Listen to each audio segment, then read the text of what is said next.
be some changes made. Get me something. You got to stand up. Ooh, sweet and loving God.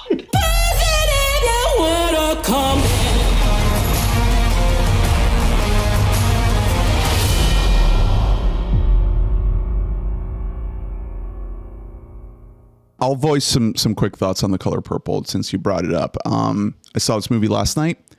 I had some problems with it. I think narratively is a little shaky, but I saw it with a big audience, kind of packed public audience. People loved this movie. They were so into it.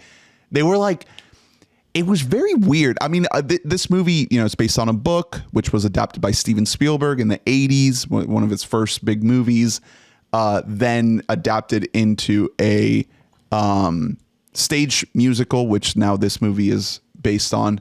And has generally much it's outsized the film in a Yes. The musical has? Yeah, like it's a 100%. way bigger deal than the movie ever was. Well, that movie's always like towards the bottom of everyone's Spielberg. Yeah, rank. I think it's not quite beloved. Yeah. As the and the years have musical, passed, the musical's iconic. As the years have passed, Spielberg has said like I was not the right person to make that, but also it was 1985, and he was kind of the only person who could have made that. It should have been a Jeffrey Wright type. It's really known, but it's really the takeaway from that has been Whoopi Goldberg and Danny Glover, like those two performances at its. I like the movie. I think that it's not great Spielberg like in the context of Spielberg, but it's still a Spielberg movie, so it's still a great movie.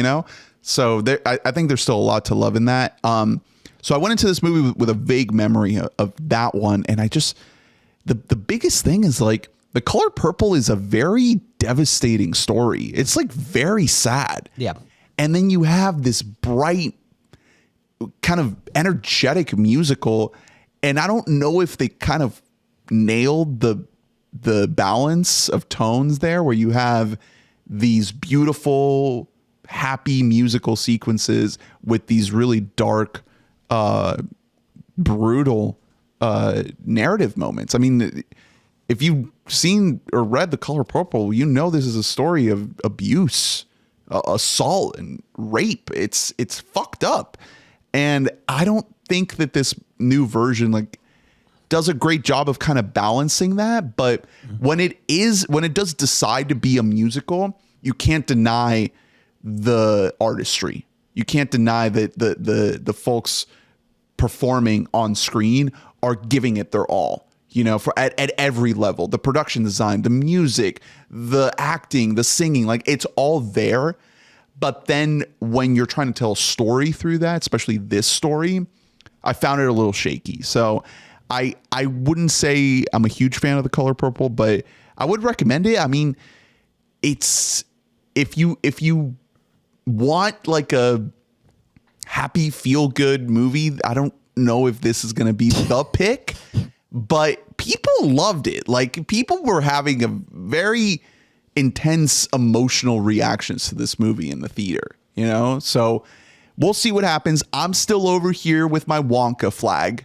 It's not Wonka over yet. Yeah, you are. Yeah, you're all about Wonka representation instead. So right? if we're gonna fight it out, if we're gonna duke it out for the last couple weeks of 2023.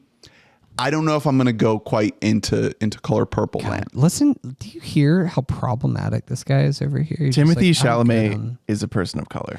And that color we don't know is rainbow. We don't know if it's Wonk over, but we might be Aqua back. Okay? Because the Lost Kingdom. Kill myself. The Lost Kingdom is coming. Are you making a? Can we talk about a different movie? Have you seen the new Aquaman Play the movie? Family Guy sound effect. Reset. What's happening? So I heard that one of you or both of you maybe have seen The Taste of Things. What even is that? I've never heard of it. I don't think we have time to talk about this anymore. I think you mean La Passion de Dodine Buffon. Oh. That might be why. Yeah, that's I probably why. heard of it. No, we can just move on. No. Okay.